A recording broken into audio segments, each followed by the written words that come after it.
memberi tanah atau milik tanah kepada mereka yang tiada atau kekurangan tanah dan bekerja di atasnya.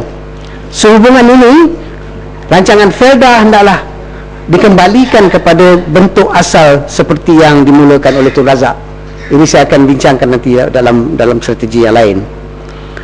Keempat ialah membina lebih banyak kemudahan sosial yang murah serta mudah, terutama sekali yang berkaitan dengan pendidikan, kesihatan, perumahan, pengangkutan dan lain-lain. Jadi artinya yang dimaksudkan di sini ialah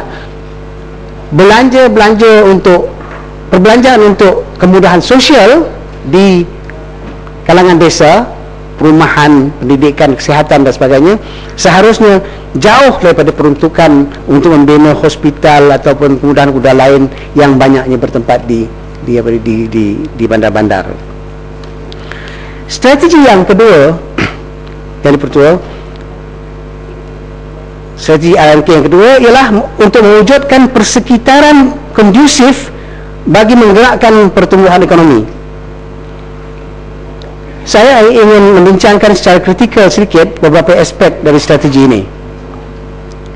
Pendekatan yang diutamakan untuk mencapai pendapatan tinggi ialah mengamalkan strategi pengkhususan. Ini disebut dalam ucapan. Untuk tujuan ini dikemukakan 12 NKEA, iaitu bidang ekonomi yang dijangka boleh menjana pendapatan tinggi. Saya tidak mempunyai masalah dengan hal ini. Akan tetapi yang menjadi persoalan ialah kenyataan yang dibuat dalam ucapan itu bahawa rancangan ini memerlukan lonjakan ketara dalam kerancakan aktiviti pelaburan yang diterajui pelaburan swasta yang lebih cergas. Ya, artinya ia menekankan pelaburan swasta, menekankan peranan yang lebih pada swasta sesuai barangkali dengan falsafah liberalisasi dan pasaran bebas. Sekarang ini Malaysia bergantung banyak kepada pelaburan asing yang semakin merosot. Kemerosotan ini bukan saja disebabkan oleh keadaan ekonomi dunia, bahkan ia disebabkan juga oleh beberapa kelemahan dalam suasana ekonomi yang dianggap menimbulkan isu kaum dalam kemajuan ekonomi, kerjasama ekonomi, isu kelewatan proses meluluskan projek, masalah korupsi yang meluas, dan juga soal kehakiman dan pentadbiran yang dirasakan tidak bebas, tidak neutral, dan campur tangan politik yang berlebihan dalam macam-macam perkara. Memang tidak begitu baik untuk kita bergantung kepada modal asing, dan malangnya dalam pergantungan kepada modal swasta ini dikatakan bahawa kita memerlukan peningkatan lebih daripada kira-kira 15% tiap-tiap tahun swasta ini, dan lebih daripada 100 juta jumlah yang besar untuk mendapatkan modal swasta ini. Mohon laluan Tuan Yuto, izinkan saya. Terima kasih Tuan Yuto. Saya oleh kerana yang berhormat menyentuh tentang beberapa perkara tentang pelaburan, pelabur-pelabur luar yang berasa tidak senang ataupun not conducive. Saya ingin mendapatkan sedikit komen daripada yang berhormat. Ada dakwaan setengah pihak yang mengatakan bahawa langkah kerajaan membuat affirmative action khususnya untuk menolong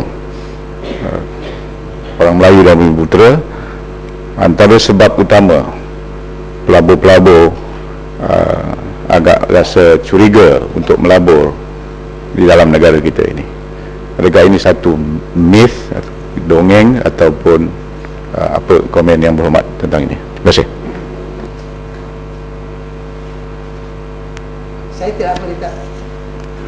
Saya rasa tidak perlu saya buat jawapan itu, kerana kalau myth atau dongeng itu adalah pandangan mereka, ya.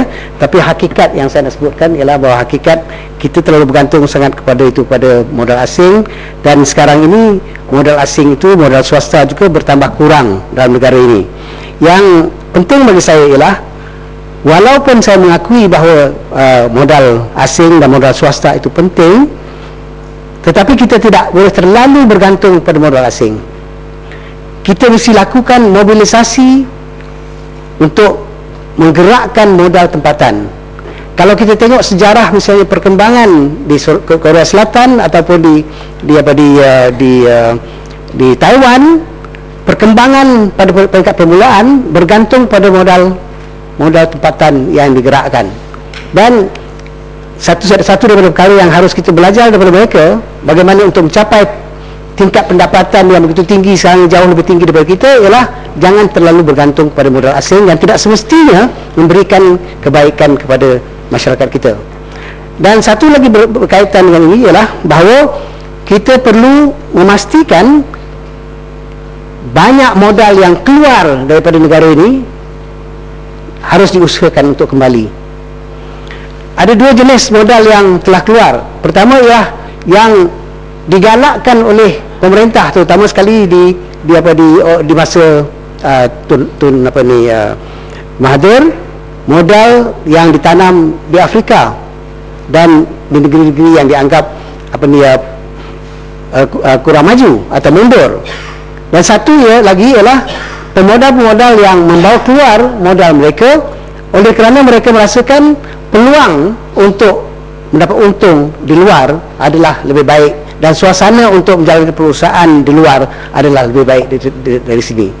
Jadi apa yang perlu dilakukan ialah untuk memastikan suasana yang lebih baik bagi pemodal-pemodal supaya mereka tidak membawa keluar modal mereka di tempat-tempat lain yang kerana kita lebih memerlukan modal itu kepada kita.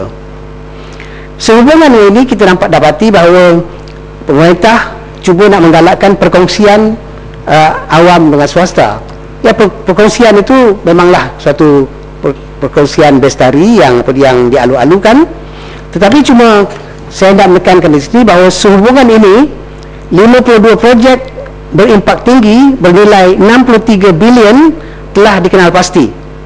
Antaranya ialah 7 projek lebuh raya beranggaran 19 bilion, 2 projek loji jana kuasa elektrik bernilai 7 bilion, pembangunan tanah lembaga getah di Sungai Buloh yang dianggarkan 10 bilion, dan semua projek-projek kerjasama awam swasta ini adalah projek-projek yang mahal dan besar. Untuk menggalakkan pelaburan swasta, kerajaan akan menyediakan dana sebanyak 20 bilion, dana mudah cara.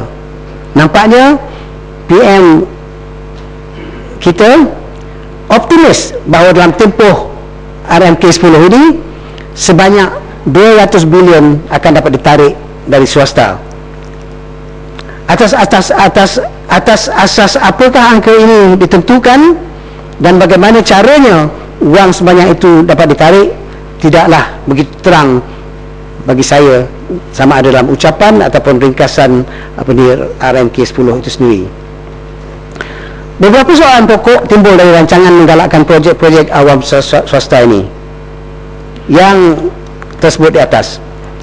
Pertama, selain pekerjaan yang mungkin banyak diambil oleh pekerja migran, apakah keuntungan yang akan diperolehi rakyat berpendapatan rendah? Sudah pasti keuntungan untuk kontraktor, untuk pengusaha dan sebagainya sudah jelas. Kedua, bagaimanakah pemilihan golongan kontraktor dilakukan? Bagaimana hendak memastikan mereka ini tidak cuba mengaut keuntungan mega melalui amalan rent seeking yang ditentang sendiri oleh Perdana Menteri.